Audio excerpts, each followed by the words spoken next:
那边大嘞，能够把。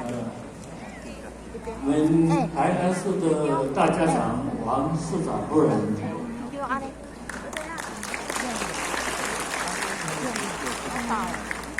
陈立伟。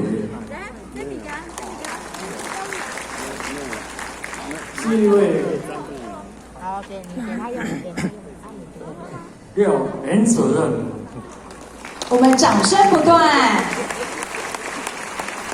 昆山科技大学中副校长，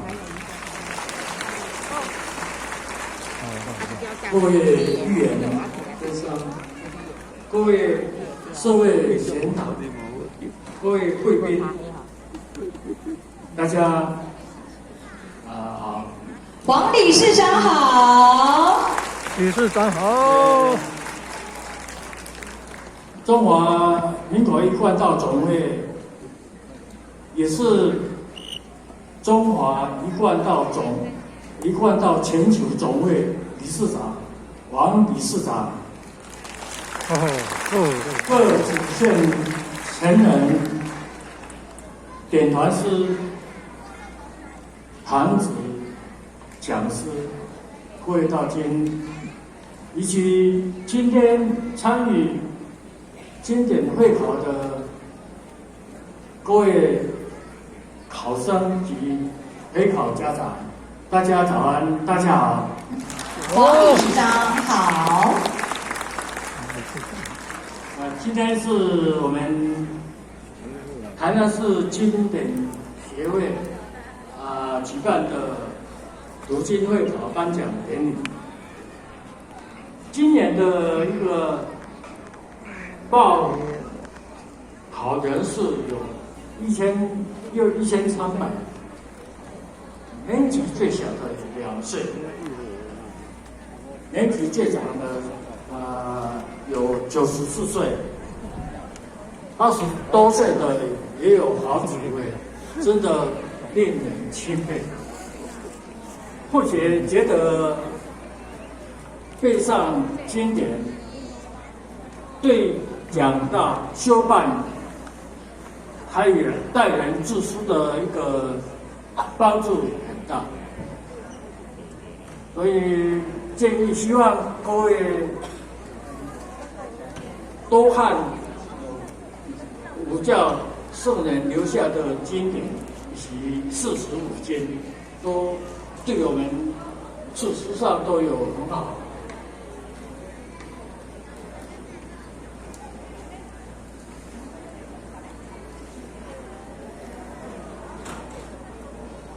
今天，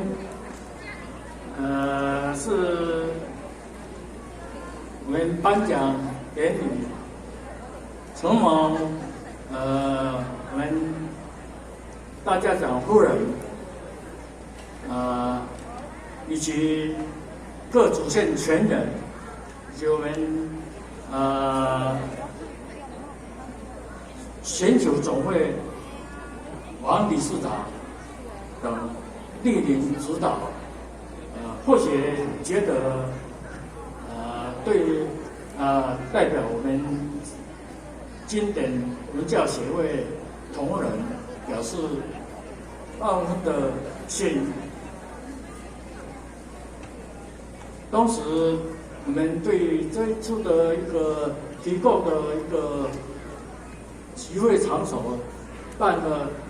有这一个很好的环境，是我们昆山大学科技大学校长李校长的一个提供，说明有今天的一个场所谢谢。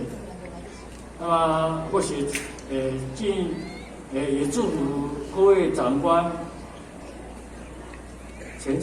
各位长官。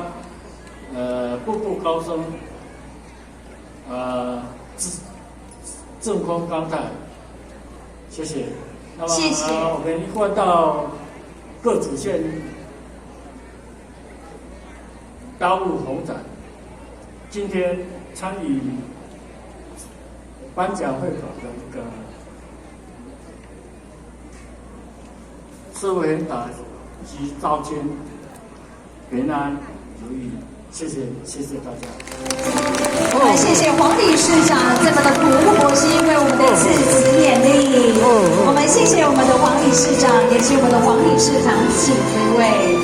哇，黄理事长刚刚有提到，我们今年所报考的人数将近有1300多位，从2岁到90几岁，可见这读经的教育真的是落实在老中青少，不遗余力呀。我们再次谢谢，非常感谢我们的黄理事长这么的大力推动我们的读经教育。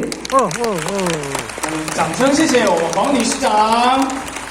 紧接下来，我们要邀请我们的贵宾，就是我们的市长夫人柳玉君刘女士，市长夫人为我们致辞勉励。让我们掌声欢迎我们的市长夫人。